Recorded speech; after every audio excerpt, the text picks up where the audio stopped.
இந்த கதையை கேட்டு உண்மையிலே நான் மெய் சிலுத்து போனேங்க. நீங்களும் முழுசா கேளுங்களேன், கண்டிப்பா உங்களுக்கும் அப்படிதான் இருக்கும். ரெண்டு நண்பர் சந்திச்சுக்கிறாங்க. ஒரு நண்பர் தன்னுடைய வாழ்க்கையில் நடந்த அனுபவத்தை அந்த சந்திப்புல சொல்றாரு.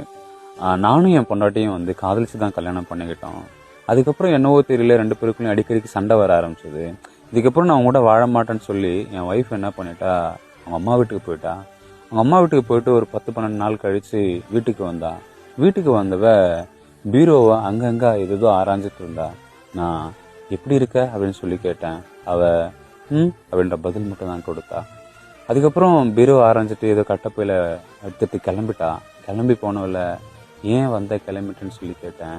இல்ல, எனக்கு சொந்தமான பொருள்லாம் இங்க இருந்துச்சு, அதெல்லாம் எடுத்துட்டு போலான்னு வந்தேன்னு சொல்லி அவ சொன்னான். அதுக்கப்புறம் எல்லாமே எடுத்துட்டியான்னு சொல்லி நான் கேட்டேன். எடுத்துட்டேன்னு சொன்னா. உனக்கு சொந்தமான பொருள் எல்லாமே எடுத்துட்டேன்னு சொல்லிட்டு என்னையை மட்டும் விட்டு போறேன்னு சொல்லி சொன்னேன். அப்படியே அவ திரும்பி பார்த்தா. எங்களுடைய 4 கண்களும் சந்திச்சுக்குச்சு.